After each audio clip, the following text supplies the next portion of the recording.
There are 3 books in the Bible known as the wisdom literature: Proverbs, Ecclesiastes, and Job. The first, Proverbs, showed us that God is wise and just. Yeah, we learned that God has ordered the world so that it's fair. The righteous are rewarded, the wicked are punished. In other words, you get what you deserve. But then we meet Ecclesiastes, who observes, people don't always get what they deserve. He said the world isn't always fair, that life is unpredictable and hard to comprehend, just like smoke. And this makes you wonder, okay, well, is God wise and just? Exactly. And so it's that question that is being explored in the final book of wisdom, Job. All right, let's dive in. So Job begins with a strange story that takes place up in the heavens, which are described something like a heavenly command center. So God is there with these angelic creatures called the sons of God, and they're all there reporting for duty. And God points out this guy Job, his servant, showing how righteous and good he is. And then one of these angelic creatures approaches. He's referred to in Hebrew as the Satan. The Satan? Who is this? Well, this word is actually a title, which literally means the one who is opposed. So out of this whole crew, he is the one questioning how God is running the world. And he proposes that Job might not actually love God, that he's only a good person because God rewards him. If God were to take away all of the good things he gave to Job, then we would see his true colors. So he thinks Job is just working the system? That's exactly right. Maybe he's obeying just to get what he wants. So God agrees to this experiment and allows the Satan to inflict suffering on Job. And Job loses everyone and everything that he cares about. It is devastating. And remember, he deserves none of this. God himself said so. The remarkable thing is that in the midst of all this suffering, Job still praises God. At least for chapters 1 and 2.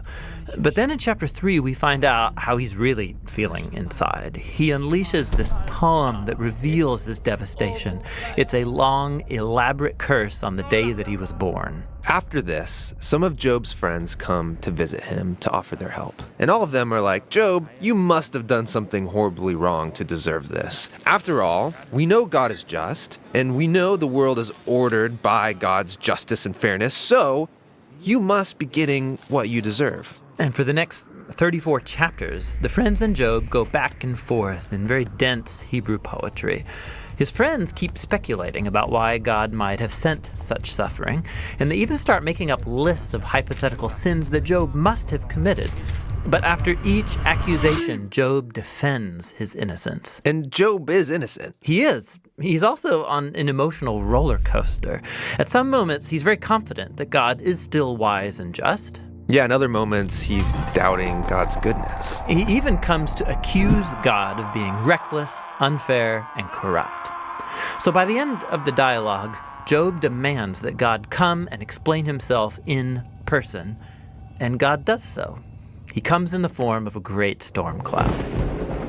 Now, God doesn't give Job a direct answer. He doesn't tell Job about the conversation with the Satan. Yeah, he does something very different. He takes Job on a virtual tour of the universe.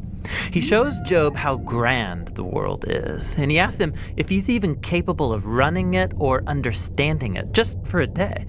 He shows Job how much detail there is in the world, things that we might see every day, but really don't understand at all.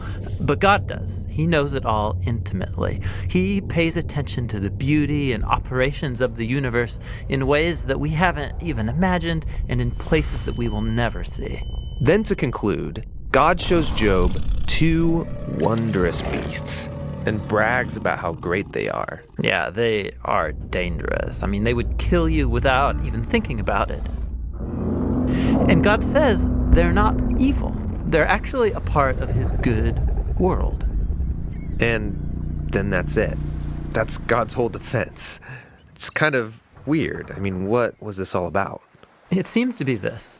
From Job's point of view, it looks like God is not just. But God's perspective is infinitely bigger. He's dynamically interacting with a whole universe of complexity when he makes decisions. And this is what God calls his wisdom. So Job asking God to defend himself is actually kind of absurd. He couldn't comprehend this kind of complexity even if he wanted to. So where does this leave us? Well, it leaves Job in a place of humility. He never learned why he suffered, and yet he's able to live in peace and in the fear of the Lord. But that's not where the book ends, because after this, God restores to Job double everything he had lost. And this, again, is surprising. I mean, is this a reward? Is God saying, "Congratulations, Job, you passed this elaborate test"? No, I mean, the whole book just made the point that Job losing everything was not a punishment, and so now getting it back isn't a reward. So why does he get it back? Well, apparently, God, in his wisdom, decided to give Job a gift. We don't know why. But what we do know is that Job is now the kind of person who, no matter what comes, good or bad, he can trust God's wisdom. And that's the book of Job, and the end of our wisdom series. These biblical books of wisdom are amazing. Each one offers a unique perspective on the good life, and you need to hear all of them together as you learn to live with wisdom and in the fear of the Lord. Hey you guys, thank you for watching this video from the Bible Project. You can find a lot more videos just like this one on our YouTube channel, The Bible Project, or at our website, jointhebibleproject.com. This was the final video in our Wisdom series. It's been super fun to make. We hope they were helpful for you. We're making videos like this because we believe the Bible is a unified story that leads to Jesus and has wisdom for the modern world. So we're making videos that explore every book of the Bible, its unique design and main ideas. We're also making theme videos that explore key ideas that run through the whole storyline of the Scriptures. We have more videos planned, and we can do it because of your support. You can give a one-time gift, or you become a monthly supporter and help us with this entire project. The goal is to make the whole video library available for free to anybody, anywhere. Go to jointhebibleproject.com. You can download a full resolution version of this video, all kinds of other resources. It's there for free for you. Thanks for your support.